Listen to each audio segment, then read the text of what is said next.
Assalamualaikum warahmatullahi wabarakatuh. Hai anak-anak, syukur alhamdulillah ketemu kembali dengan Pak Dwi di pembelajaran bahasa Indonesia kelas 5, tema 1 tentang ide pokok.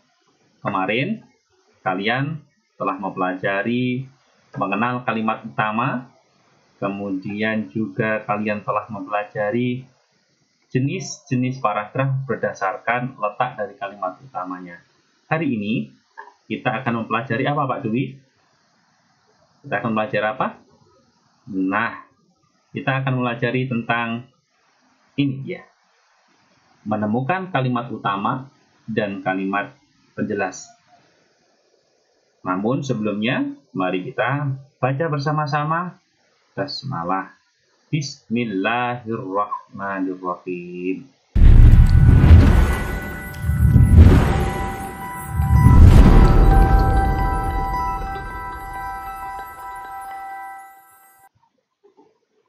Nah, ini kegiatan pembelajaran hari ini yaitu nanti Pak Dwi akan memberikan beberapa contoh paragraf, kemudian bagaimana cara menemukan kalimat utama dan mana sih kalimat penjelas itu. Baik, namun sebelumnya kita ingat-ingat kembali pelajaran yang kemarin.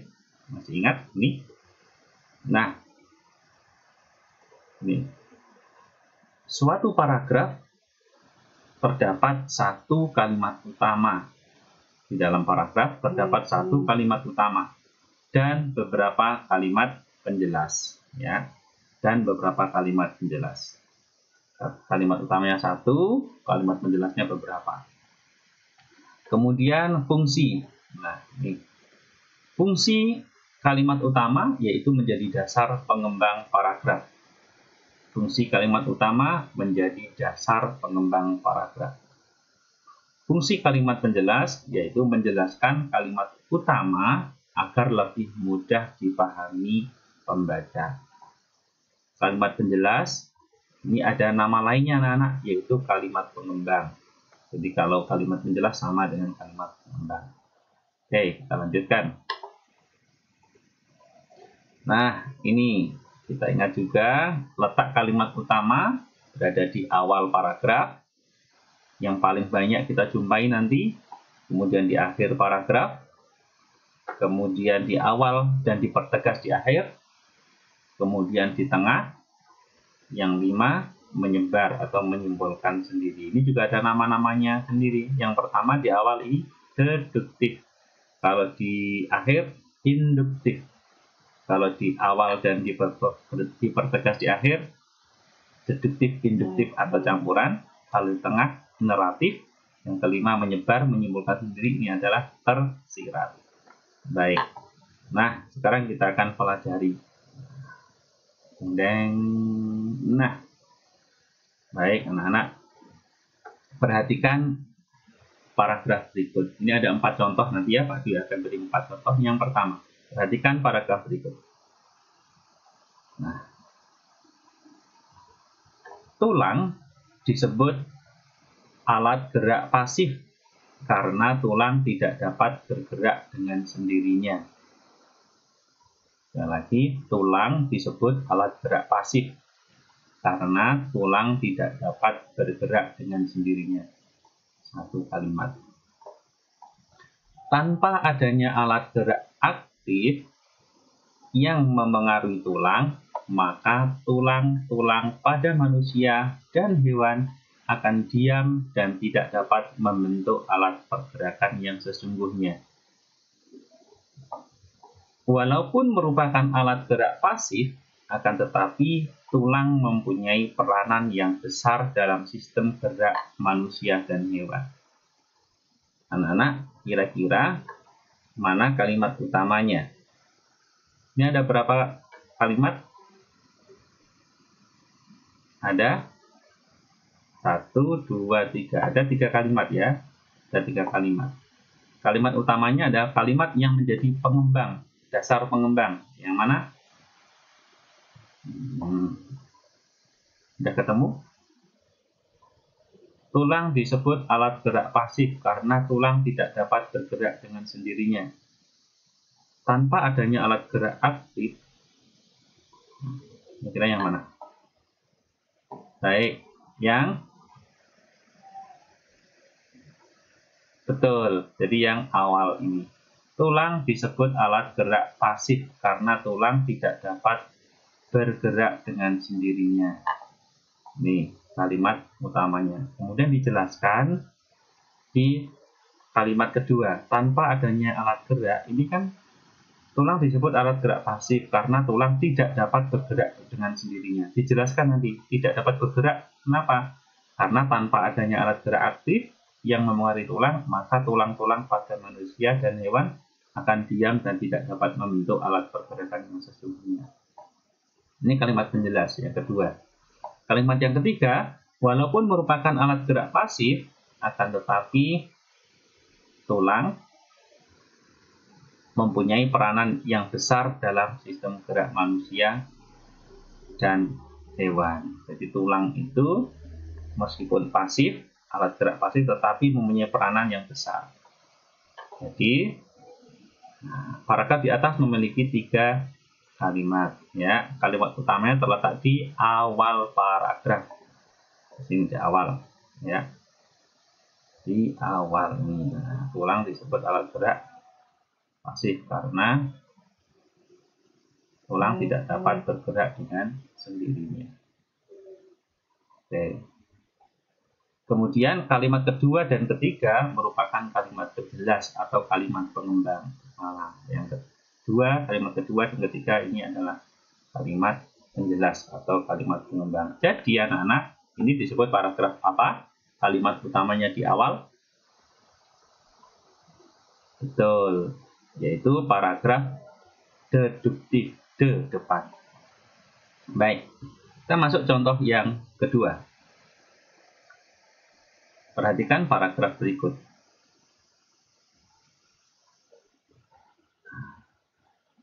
Nah, ini. Dengan organ gerak, kita dapat melakukan gerakan-gerakan dalam kegiatan sehari-hari. Lagi, dengan organ gerak, kita dapat melakukan gerakan-gerakan dalam kegiatan sehari-hari. Misalnya berjalan, berlari, memanjat, memegang, berenang, menggenggam, menoleh, dan lain-lain. Dengan demikian, organ gerak memiliki fungsi yang banyak sekali.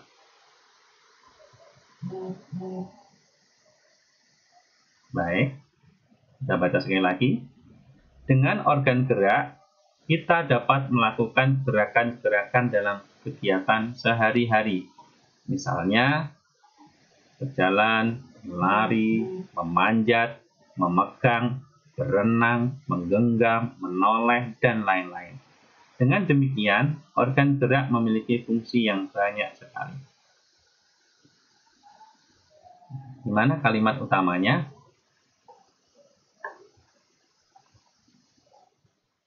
Pak, itu ada dengan demikian, Pak. Di akhir, Pak. Ini, dengan demikian. Kemarin dijelaskan ada ciri-ciri kalau kalimat utamanya di akhir, ada kata-kata dengan demikian, oleh karena itu, jadi. Ini kira-kira yang mana? Ya, betul. Kalimat utamanya berada di akhir ini. Dengan demikian, organ gerak memiliki fungsi yang banyak sekali. Ini menjadi dasar pengembang fungsi. Kata kuncinya memiliki fungsi. Mana fungsinya? Nah, fungsinya adalah melakukan, dijelaskan, gerakan dalam kegiatan sehari-hari. Mana fungsinya? Fungsinya adalah misalnya berjalan, berlari, memanjat, memegang, berenang, menggenggam, menoleh, dan lain-lain. Jadi ini yang menjadi dasar pengembang paragraf. Kalimat utamanya berarti yang di akhir. Dengan demikian, organ gerak memiliki fungsi yang banyak sekali. Nah, ada berapa kalimat ini dari paragraf ini? Anak-anak? Ada berapa kalimat? 1, kemudian 2, 3. Benar? Ya, paragraf di atas terdiri dari 3 kalimat. kalimat utama yang terletak di akhir paragraf ini. Dengan demikian, organ gerak memiliki fungsi yang banyak sekali. Kalimat ke-1 dan kedua, ini yang ke-1 dan ini yang kedua, kalimat kedua merupakan kalimat penjelas atau kalimat pengembang. Jadi, ini disebut paragraf apa anak-anak? Letak kalimat utamanya berada di akhir? Yap, betul. Yaitu paragraf induktif. Udah semakin paham ya? Oke, sekarang contoh yang ketiga. Oke, perhatikan paragraf berikut ini. Organ gerak manusia dan hewan terdiri dari dua macam. Organ gerak manusia dan hewan terdiri dari dua macam. Satu kalimat. Ada organ gerak pasif, yakni tulang. Ada organ gerak pasif, yakni tulang. Ini, organ gerak manusia dan hewan terdiri dari dua macam. Ada organ gerak pasif, yakni tulang. Satu adalah tulang, ya. Ini. Ada juga organ gerak aktif, yakni otot. Dua itu ada satu tulang, ada otot. Tulang dan otot memiliki fungsi masing-masing dalam sistem gerak manusia dan hewan. Kira-kira yang mana anak-anak? Kalimat utamanya, ingat kalimat utamanya adalah kalimat yang menjadi dasar pengembang paragraf. Dan kalimat itu bisa dijabarkan banyak. Dia dapat berdiri sendiri. Dan bisa dijelaskan. Kira-kira yang mana ini? Oke. Ada berapa kalimat ya anak-anak? 1, 2, 3, 4. Ini ada 4 kalimat ya. Paragrafnya ada 4 kalimat. Nah, kalimat utamanya yang mana? Iya. Yang itu kah? Sudah yakin? Iya, betul. Jadi, kalimat utamanya berada di Pak, di akhir nggak ada dengan demikian, Pak. Di akhir nggak ada oleh karena itu, Pak. Pak, di kalimat akhir nggak ada jadi, Pak. Kemudian kayaknya di awal, Pak. Ini karena organ gerak manusia dan hewan. Betul. Organ gerak manusia dan hewan terdiri dari dua macam. Inilah kalimat utamanya. Dua macam. Dijelaskan apa dua itu? Yang pertama adalah tulang. Dua macam itu. Yang kedua apa? Yaitu otot. Jadi, kalimat utamanya adalah mana? Organ gerak manusia dan hewan terdiri dari dua macam. Kalimat satu ini, kalimat pertama adalah kalimat utamanya. Kalimat kedua, ketiga, dan keempat merupakan kalimat penjelas. Ini, paragraf di atas memiliki 3 kalimat. Kalimat utamanya terletak di awal. Kalimat kedua dan ketiga, 2, ketiga, dan keempat. Nah, kan 4 kalimat ini ya. Merupakan kalimat penjelas atau kalimat pengembang. Jadi, ini disebut paragraf apa anak-anak? Kalimat utamanya berada di awal. Ya, paragraf deduktif. Depan, kalimat utama berada di depan. Baik, sudah semakin jelas. Kita perhatikan contoh yang keempat. Perhatikan paragraf berikut.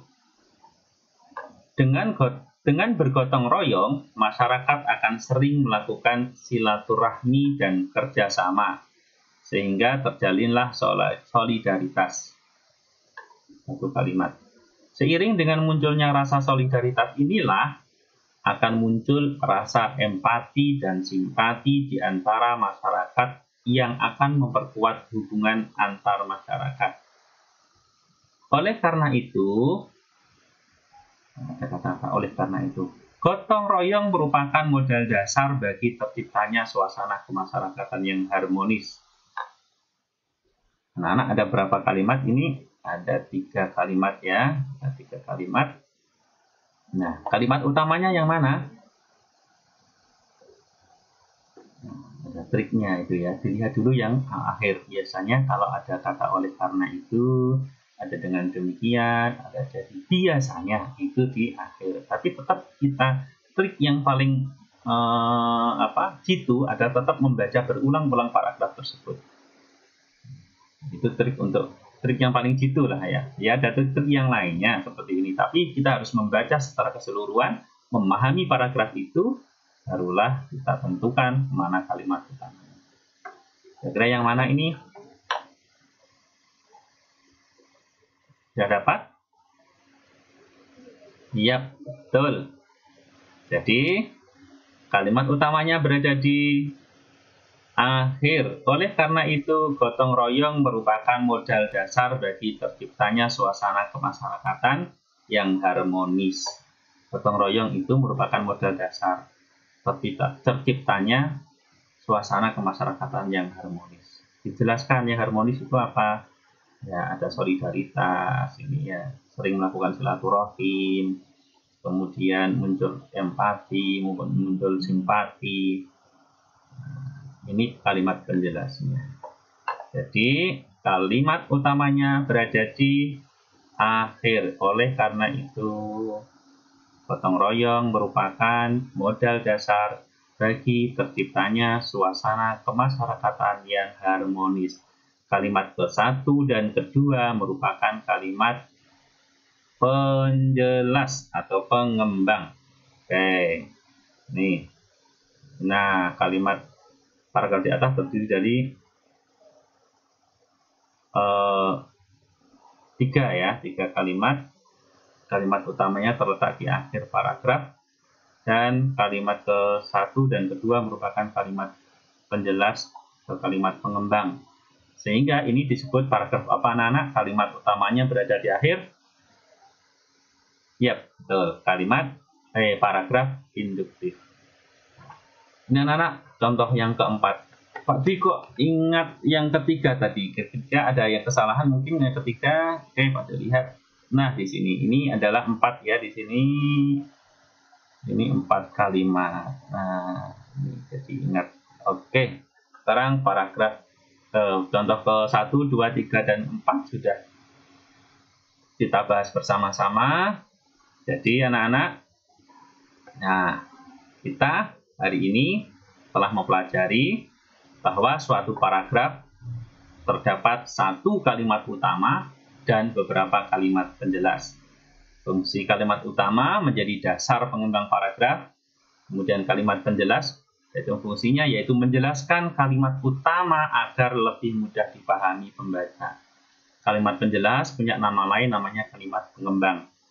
Baik, kemudian letak kalimat utamanya itu ada letak kalimat utama di dalam sebuah paragraf itu berada di awal paragraf disebut paragraf deduktif, kalau di akhir paragraf disebut induktif, kalau di awal dan dipertegas di akhir disebut paragraf deduktif, induktif atau campuran.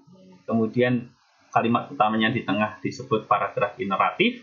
Kalau kalimat utamanya menyimpulkan sendiri disebut dengan paragraf tersirat. Ya. Demikian anak-anak. Nah, kita hari ini sudah mempelajari tentang bagaimana cara menemukan kalimat utama dan kalimat penjelas. Kalau misalkan masih ada hal yang belum jelas, bisa diputar kembali video ini dari awal, dipahami, dan tetap jaga kesehatan. Sekali lagi, jika tidak perlu untuk keluar rumah, tetap di rumah saja. Jika perlu, pakai masker sampai rumah, di tangan, pakai sabun. Baik, demikian anak-anak pertemuan pada kali ini. Kita baca hamdalah bersama-sama. Alhamdulillahirabbil alamin. Assalamualaikum warahmatullahi wabarakatuh.